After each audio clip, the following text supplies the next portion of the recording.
So let's wrap up what we have learned about Green's theorem, Stokes' theorem, and in line integral of vector fields. So kapag may line of integral of vector fields ka, ito yung mga paraan ng pag-solve natin.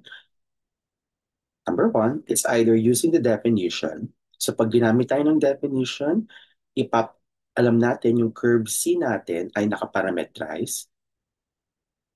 So, ipaparametrize din natin yung vector valid function natin dot yung derivative ng parametrization ng uh, parametrization ng curve natin. And then, we integrate from A to B. That's one. Now, sometimes it's tedious to solve this one. So, check natin kung conservative. Kung conservative naman, yung vector valued function natin, kung conservative siya, pwede gamitan siya ng tatlong paraan. Either fundamental theorem of line integrals, ibig sabihin nun, maghahanap ka ng potential function.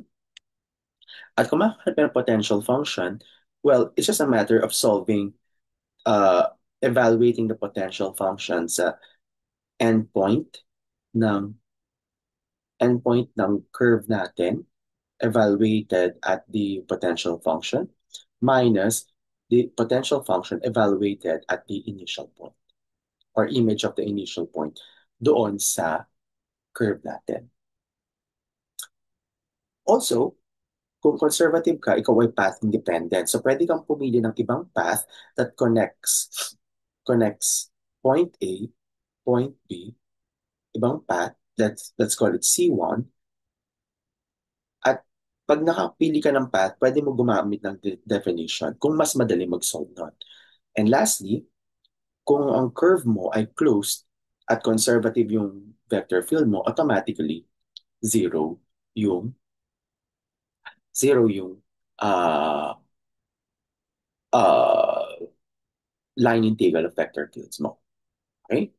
Now, kapag hindi siya conservative or hindi na-satisfy yung mga ibang conditions ng if and only if with curl F or partial of U with respect to X equal to partial of P with respect to Y, pwede siya gamitin ng Green's theorem.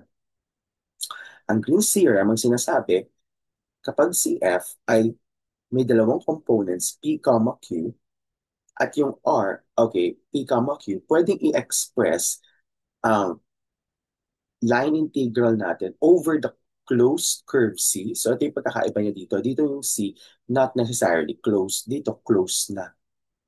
Closed yung curve natin. At pag closed ka, may binabound ka na region R. Ito yung region R natin.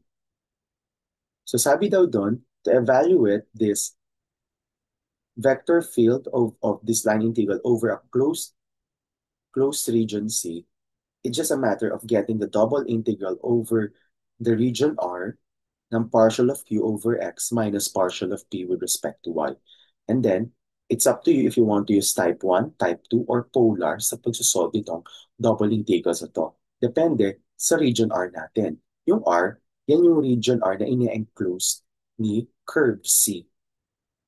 Okay? At yung R, usually nasa XY plane siya.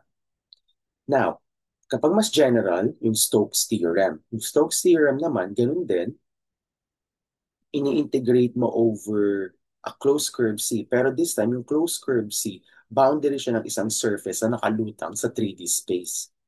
So, boundary siya nito.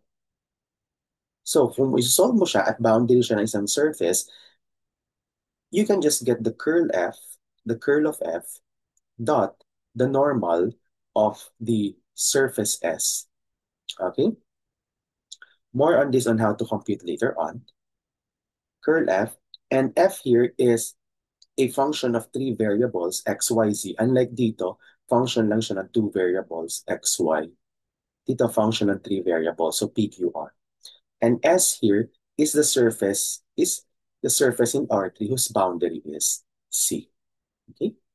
So, here are the ways on how to solve the line integral of a vector field. So, it's up to you if you want to use the definition. Kung mapapakitang conservative, there are three ways.